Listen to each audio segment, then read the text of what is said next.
যদি সুসম্পূর্ণ না হয় তাহলে দেশ ও দশের অকল্যাণ বয়ে আনবে।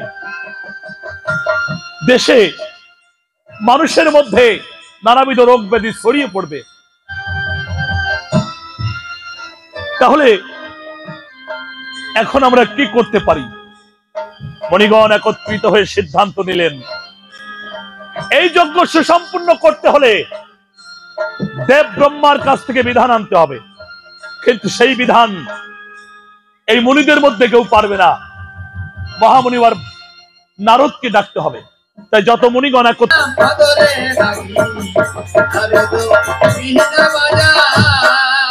প্রথম তানে নারদ গাহে জয় নারায়ণ নাম নারদ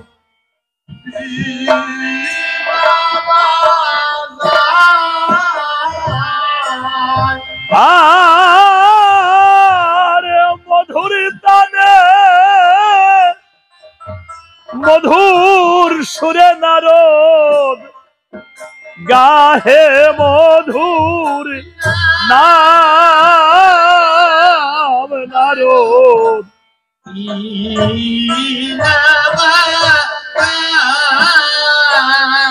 আজ মহামুনিবার নারদ বিনার তানে জয় নারায়ণ নাম জপ করতে করতে সিদ্ধাশ্রমে দাঁড়ালেন।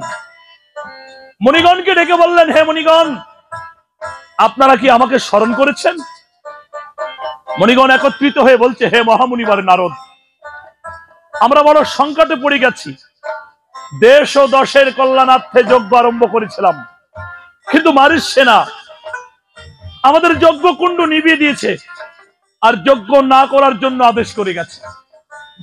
এই যজ্ঞ যদি সুসম্পূর্ণ না হয় তাহলে এই দেশে দুর্ভিক্ষ নামবে, মানুষের রোগ ব্যাধিতে ভরে যাবে। তাই মানুষের কল্যাণের জন্য যজ্ঞ বিশেষ প্রয়োজন।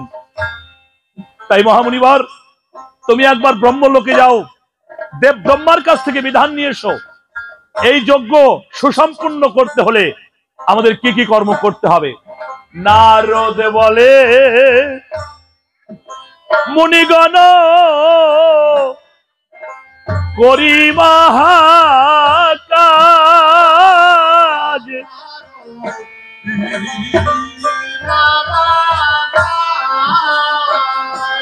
আর দেশ দশের কল্যাণের তরে আমি ব্রহ্মলোকে যাই।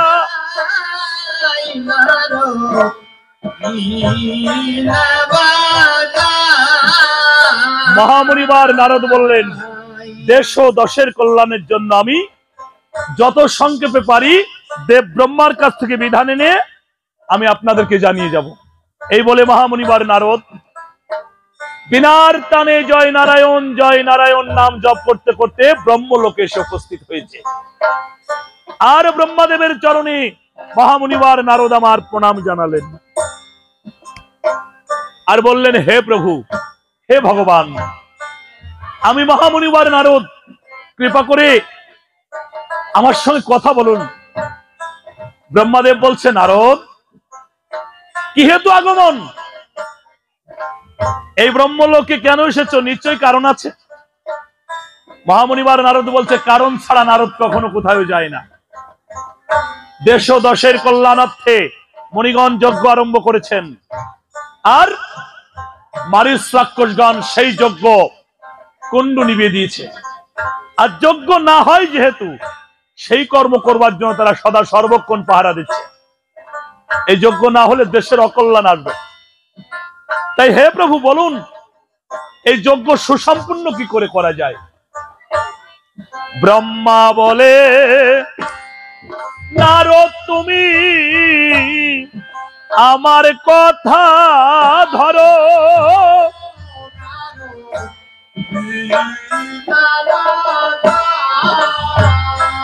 আর যজ্ঞ পূর্ণ তখনই হবে যখন যজ্ঞেশ্বর যাইবে সে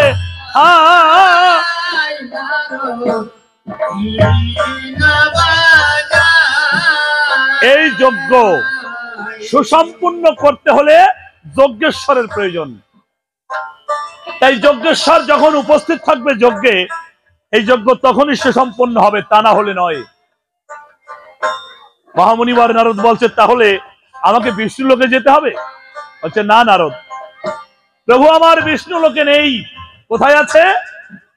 এক বিষ্ণু চতুরাংশে অযোধ্যা নগরে,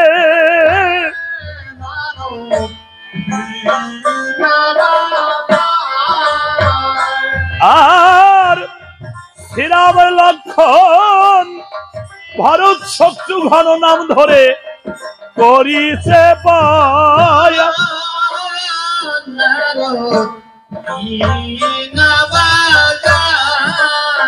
এক বিষ্ণু চতুরাংশে এই গোলক বিহারী হরি ভুলকে গিয়ে রাজা দশরথের গৃহে অযোধ্যায় চতুরাংশে জন্ম নিয়েছেন। তার মধ্যে রাম হলো উত্তম, তার অনুজ লক্ষণ। এই রাম আর লক্ষণকে যদি সেই যজ্ঞে উপস্থিত করা যায় তবেই এই যজ্ঞ সুসম্পূর্ণ হবে, তা না হলে এটা সম্ভব নয়। নারদ বলে প্রভু আমি আনন্দিত মনে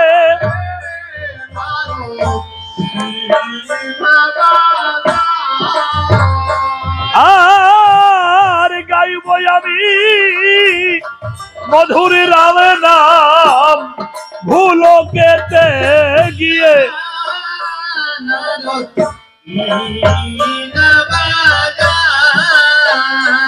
আর আনন্দেতে নারদ গাহে মধুর রাম নাম, আর ব্রহ্মার চরণে প্রণাম করে নারদ ভুলকেতে যায়।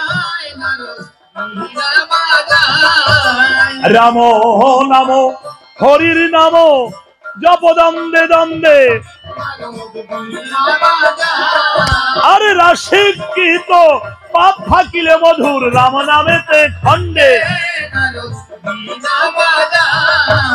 রাম নাম নিয়ে যে জন বন মাঝে যায়, আর সর্পে নাহি খাইরে তারে ব্যাঘ্রে নাহি খায়। এমন মধুর রাম নাম জপ দ্বন্দ্বে দ্বন্দ্বে, রাশিকৃত পাপ থাকিলে মধুর রাম নামেতে খণ্ডে। রাম নাম গাহে নারদ করিল গমন, আর সিদ্ধাশ্রমে এসে নারদ দিল দর্শন। কীর্তিবাস পণ্ডিত ঠাকুরের অমৃত লহরী, আর সিদ্ধাশ্রমে এলো নারদ সবে বলুন হরি হরি।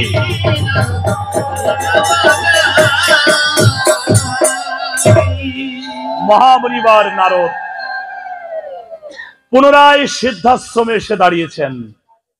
মণিগণ ডেকে বলছে হে মহামুনিবার নারদ, এবার বলো দেব ব্রহ্মা কোন বিধান দান করলেন? নারদ বলছে হে মুনিগণ, ভয় পাওয়ার আরো কোনো কারণ নাই, কেননা গোলক বিহারী হরি আর গোলকে নেই, উনি ভোলকে এসেছেন। মুনিগণ বলছে ভোলকে এসেছেন কোথায়? অযোধ্যায় রাজা দশরথের গৃহে এক বিষ্ণু চতুরাংশে জন্ম নিয়েছেন। রাম লক্ষণ ভরত আর শত্রুঘ্ন রূপে। তার মধ্যে রাম এবং লক্ষণকে যদি এই সিদ্ধাশ্রমে উপস্থিত করা যায় তবে এই যজ্ঞ সুসম্পূর্ণ হবে, তা না হলে নয়। এই বলে নারদ মুনি আমার সবাইকে প্রণাম করে মহামুনিবার নারদ তার যথাস্থলে চলে গেল। কিন্তু মুনিগণ আজকে আতঙ্কিত, চিন্তা করছে সে কি, এই নারদ কোন বিধান দিয়ে গেল? নারদ যে বিধানটা দান করেছে এটা সাধারণ বিধান নয়। আমরা যা ভাবছি তা নয়। আমরা সকলেই জানি রাজা দশরথ পুত্র কামনায় 749 জন নারীকে বিবাহ করেছেন। কোন নারী তাকে একটা সন্তান দান করে নাই। অনেক কষ্টে অনেক ত্যাগ স্বীকার করে সে এক এক করে 4টি পুত্রের পিতা হয়েছে। তার মধ্যে রামচন্দ্র তার প্রিয়জন। কিছুতেই রামচন্দ্রকে রাজা দশরথ আমাদের হস্তে অর্পণ করবে না।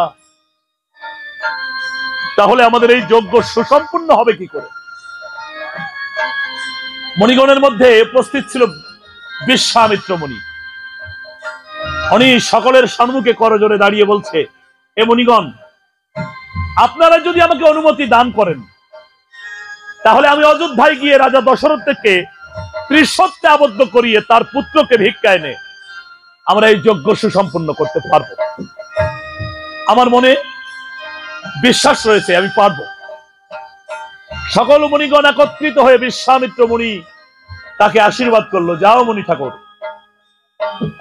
দেশ ও দশের কল্যাণের তরে এই মহৎ কর্ম তোমাকে করতেই হবে। আজকে বিশ্বামিত্র মুনি সকল মুনিগণের আশীর্বাদ মাথায় নিয়ে যাত্রা করেছেন অযোধ্যার দ্বারে। যেতে যেতে যেতে এক সময় অযোধ্যার দ্বারে এসে দাঁড়ালেন। দূর থেকে ডাকছে, রাজা দশরথ আপনি কি গৃহে আছেন? আর রাজা দশরথ ছুটে এসে দেখতে পায় তার দ্বারে বিশ্বামিত্র মুনির আগমন ঘটেছে। রাজা দশরথ নয়নের জল ছেড়ে দিয়েছে আর বিশ্বামিত্র মুনির চরণে লুটিয়ে পড়ে বলছে, ভালো হলো অগমনি,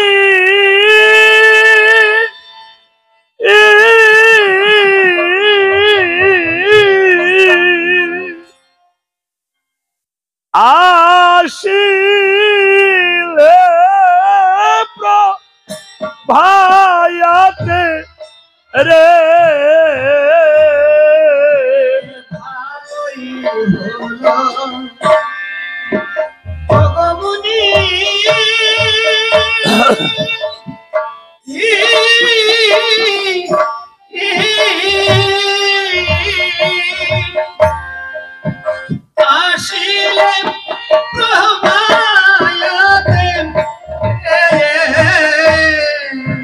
তব চরণ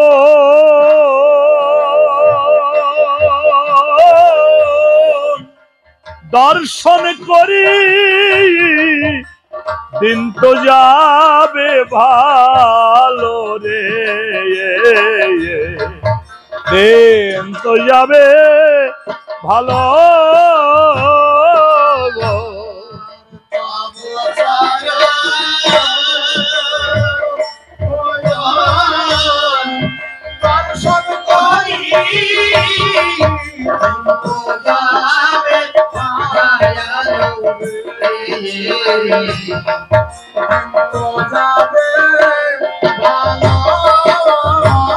আজ রাজা দশরথ নয়নের জল দিয়ে বিশ্বামিত্র মুনির চরণ ধৌত করছেন আর বলছে, হে মুনি ঠাকুর, আমি রাজা দশরথ আপনার মতো মুনি ঠাকুরের চরণ পেয়ে আমি আজকে ধন্য হয়ে গেছি। আমি আপনাকে অনুরোধ করছি, আপনি কি বলেন, যা চাইবেন আমি তাই আপনাকে দিতে প্রস্তুত আছি। কৃপা করে আপনি আসন গ্রহণ করুন মুনি ঠাকুর। বিশ্বামিত্র মুনি বলল, রাজা, আমি মুনি ঠাকুর, রাজ সিংহাসনে বসবার আশা আমার নাই, তবে আজকে এসেছি তোমার কাছে কিছু দান ভিক্ষা পাবার জন্য। তুমি কি একজন মুনি ঠাকুরকে কিছু দান ভিক্ষা দিতে পারবে? রাজা দশরথ বলছে, মুনি ঠাকুর, আমাকে লজ্জিত করবেন না। আমি অযোধ্যার রাজা দশরথ, সূর্য বংশের সন্তান আমি, আর আমার বংশের গৌরব আপনি নিশ্চয়ই জানেন। আমার এই একই বংশে জন্ম নিয়েছিল রাজা হরিশ্চন্দ্র। সে কথা আপনাকে আর কি বলবো, আপনি তো সবই জানেন। বিনা দ্বিধায় আপনাকে রাজ্য অর্পণ করে দিয়েছিল, আর আমি সেই বংশের প্রদীপ রাজা দশরথ। আমাদের বাড়ির উপরে কোনো ভিখারি যদি আসে, যদি হাত পেতে কিছু চায়, আমাদের সর্বস্ব দিয়ে তাকে দান করার জন্য প্রস্তুত আছি আমরা। তাই বলুন, আপনি যা চাইবেন আমি কথা দিচ্ছি হাসি মুখে আপনাকে সেটাই দান করব।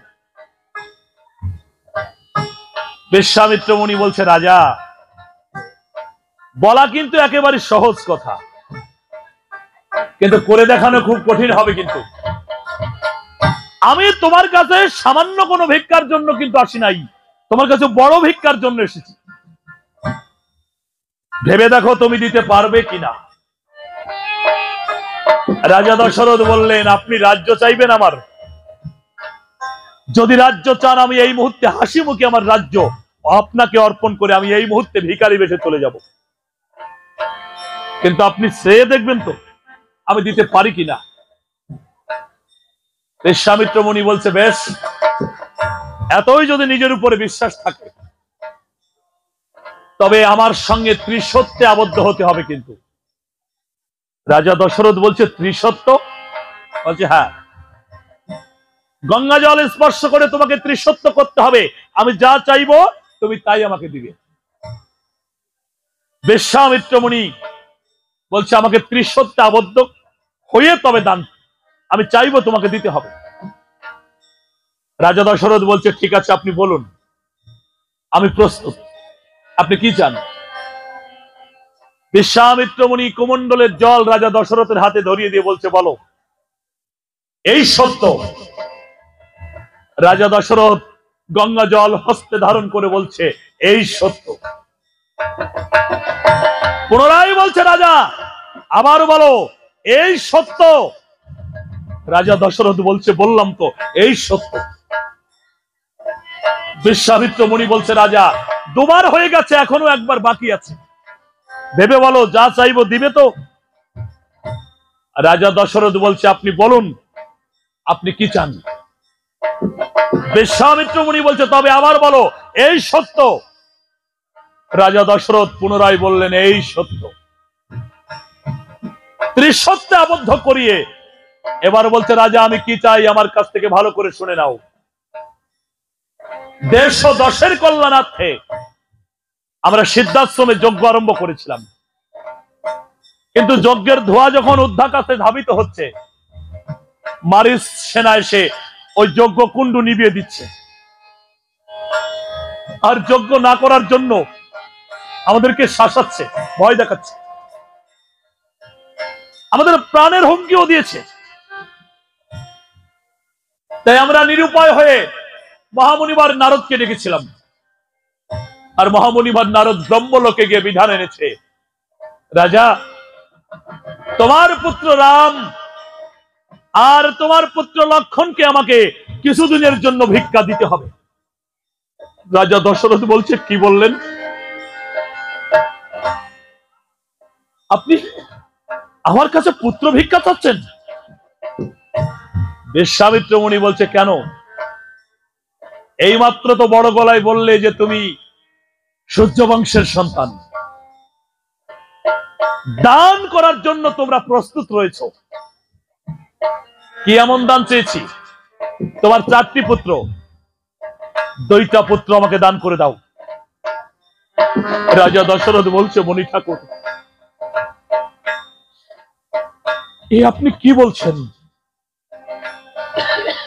এই কথা শুনবার অগ্রে আমার প্রাণ কেন আমার খাঁচা থেকে বেরিয়ে গেল না। না উনি এমন কথা আর কখনো বলবেন না। রাজা দশরথের নয়নের বাড়ি ছেড়ে দিয়ে বলছে, কি কথা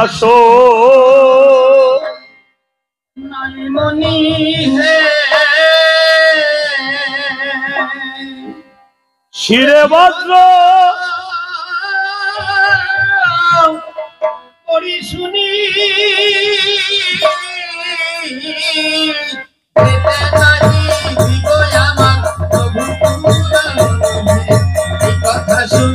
নালে মুনি হে দুগ্ধ বৎস বালকামা শ্রীরাম ঘন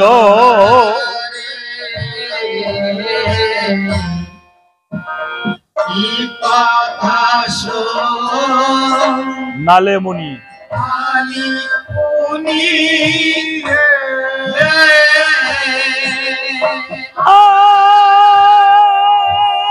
রাক্ষসের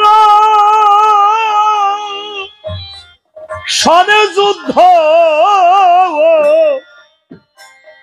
করবে কেমন করে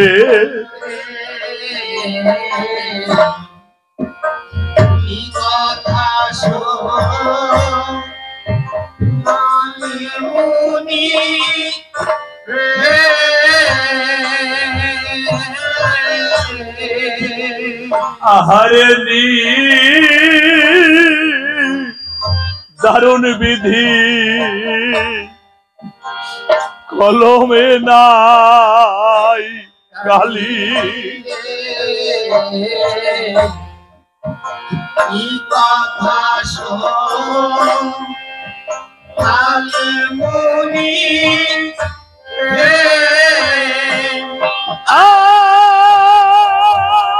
রাক্ষসের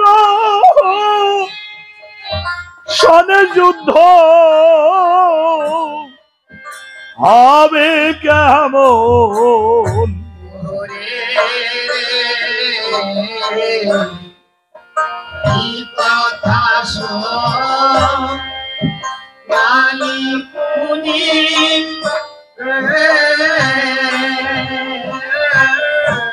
হে মুনি ঠাকুর, আপনি তো জানেন আমি পুত্রের জন্য কি না করেছি। এই রাজ্যের সকলে আমাকে হাটকুড়ো রাজা বলে ডাকত, আমাকে দেখলে নাকি অযাত্রা হয়। তাই সাদের রাজ্য ছেড়ে আমি চলে গিয়েছিলাম, কত কষ্ট করে কত সাধ্য সাধনা করে আমি পুত্র লাভ করলাম, আর আজকে আবার সেই পুত্রকে দান করে দিতে হবে। আমি আপনার চরণে প্রার্থনা করছি, পুত্র ছাড়া আপনি যদি বলেন আমাকে এই মুহূর্তে প্রাণ ত্যাগ করতে হবে, আমি করতে প্রস্তুত। আমি নিজের জীবন দিতে পারি, কিন্তু পুত্র দান করতে পারি না, এ হবে না। আমি এই দান আমি করতে পারছি না, এর জন্য আমি অনুতপ্ত, আমাকে ক্ষমা করবেন। বিশ্বামিত্র মুনি বলছে, রাজা মোহে আবদ্ধ হয়ে গেলে তুমি পুত্র না দিয়ে সত্য ভঙ্গ করতে চাচ্ছ। তুমি কি জানো সত্য ভঙ্গ করলে তাকে নরকে বাস করতে হয়, তোমাকে নরকে বাস করতে হবে। রাজা দশরথ বলছে, পুত্রের জন্য নরক কেন? যদি তার থেকেও ভয়ানক কোন স্থান থাকে আমি সেখানে যাব, কিন্তু আমি জীবিত থাকতে আমি সন্তান দান কাউকে করব না। এখন আপনি আসতে পারেন। বিশ্বামিত্র মুনি মনে মনে চিন্তা করে, হায় হায়, রাজা দশরথ তোমাকে পুত্র দান করছে না, কিন্তু পুত্র আমাকে নিতেই হবে, আমাকে আরো কঠোর হতে হবে। বিশ্বামিত্র মুনি বলছে, রাজা দাঁড়াও, তাড়িয়ে দিচ্ছ আমাকে, চলে আমি যাবই, এখানে থাকতে আসি নাই আমি, কিন্তু যাবার সময় অভিশাপ তো গ্রহণ করো। আমি যাবার সময় তোমাকে অভিশাপ দিচ্ছি। রাজা দশরথ বলছে, অভিশাপ? বলছে, হ্যাঁ, যে পুত্রের মোহে তুমি আমাকে অপমান করছো, তোমার এই বংশ নির্বংশের অভিশাপ দিব আমি। এবার আমি অভিশাপ দিতে প্রস্তুত। রাজা দশরথ বলছেন, না, আমি চরণ ধরে প্রার্থনা করি, আমাকে অভিশাপ দিবেন না। তাহলে রাজা, স্বীকার করো তুমি পুত্র আমার হস্তে অর্পণ করবে। রাজা দশরথ বলছে, মণি ঠাকুর, পুত্র আমি দান করব, তাতে দুঃখ নাই, কিন্তু পুত্র তো আমার একার নয়, তাদের দক্ষিণী মা রয়েছে, তাই তাদের মায়ের কাছ থেকে অনুমতি না নিয়ে আমি কি করে পুত্র দান করব? তাই আপনি কৃপা করে আমাকে একটু সুযোগ দিন, আমি তাদের মায়েদের কাছ থেকে তাদেরকে ভিক্ষা চেয়ে তারপরে আপনাকে আমি পুত্র দান করব, কথা দিলাম, আমাকে একটু সময় দিন মণি ঠাকুর। বিশ্বামিত্র মুনি বলছে, ঠিক আছে, আমি এখানেই বিশ্রাম করছি, কিন্তু রাজা ধৈর্যের বাঁধ যেন ভেঙে না যায়। মনে আছে তো, পূর্বপুরুষের কথা স্মরণ করো, তোমার মতোই অহংকারী ছিল রাজা হরিশ্চন্দ্র, তাকে রাজ্য ছাড়া করেছিলাম, তাকে পথে পথে ভিক্ষা করিয়েছি, চন্ডাল বানিয়েছি তাকে আমি। তোমার অবস্থাও ঠিক তেমনি হবে যদি কথা না শোনো। রাজা দশরথের নয়নে আজ জল।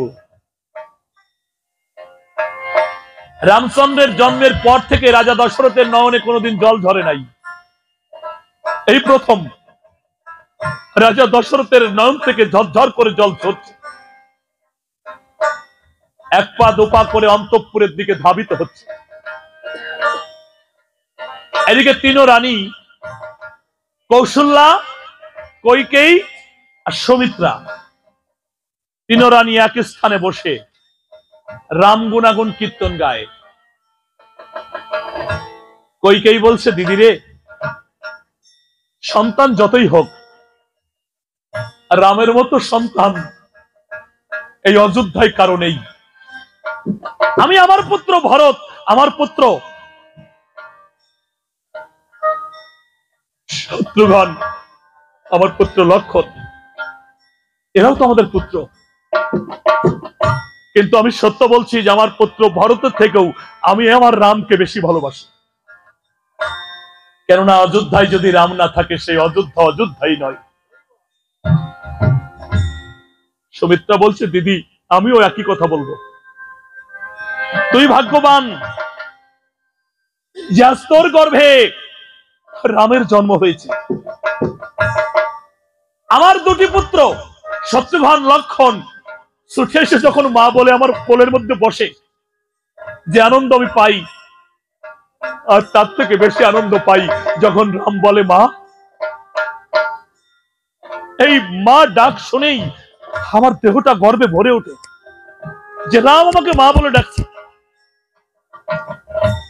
তাই দিদি, আমরা সবাই চাই রামচন্দ্র কোনোদিন অযোধ্যা ছেড়ে যেন কোথাও না যায়।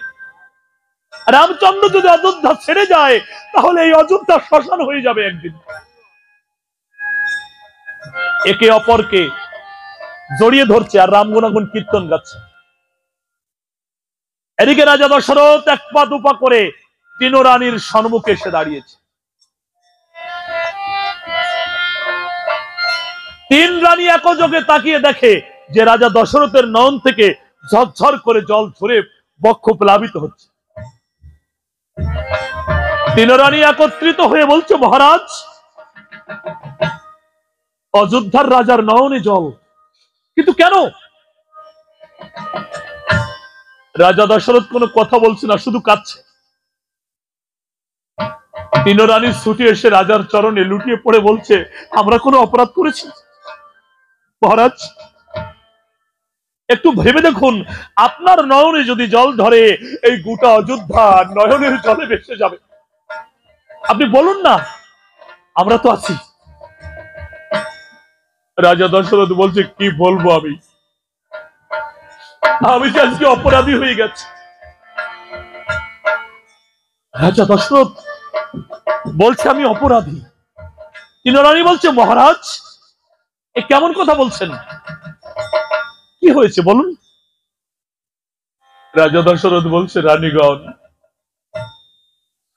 আমাদের অযোধ্যার দ্বারে বিশ্বামিত্র মুনির পদার্পণ ঘটেছে।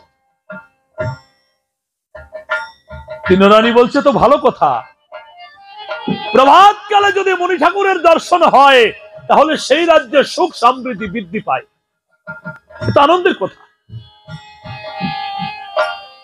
আনন্দ করুন, আপনি কাঁদছেন কেন? রাজা দশরথ বলছে, আমি ভুল করেছি। ভুল? কি ভুল করেছ? রাজা দশরথ বলছে, রানীগণ, বিশ্বামিত্র মুনি আমার দ্বারে এসে আমাকে ত্রিশত্বে আবদ্ধ করে পিছে আমার রাম আর লক্ষ্মণকে ভিক্ষা চেয়েছে।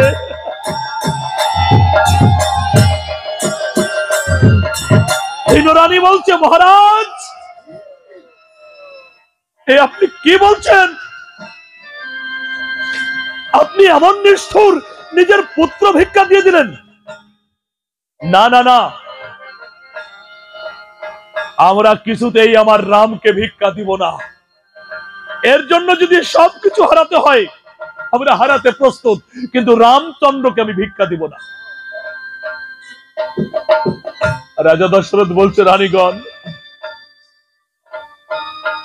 আজকে যদি আমি রামচন্দ্রকে আর লক্ষ্মণকে ভিক্ষা না দিই, সত্য ভঙ্গের অপরাধে আমাকে নরকে যেতে হবে। রানীগণ বলছে, নরক? আমরা আপনার সঙ্গে নরকে যেতে প্রস্তুত, কিন্তু আমরা পুত্র দান করতে পারবো না, আমাদেরকে ক্ষমা করবেন। রাজা দশরথ বলছে, রানীগণ, পতির আজ্ঞা কি তোমাদের আজ্ঞা নয়? আমি যদি সত্য ভঙ্গ করি তাহলে সেই সত্য ভঙ্গের অপরাধ তো তোমাদের হবে। মায়া করো না,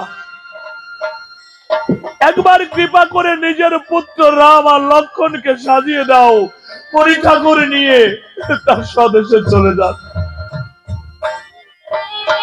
তিন রানী উচ্চস্বরে কাঁদতে আরম্ভ করেছে। এদিকে রাজার বাড়ির কর্মচারী মন্থরা, উনি পুষ্পচয়ন করে পুষ্পবনে গিয়ে পুষ্পচয়ন করছে আর কীর্তন করছে। কিভাবে করছে?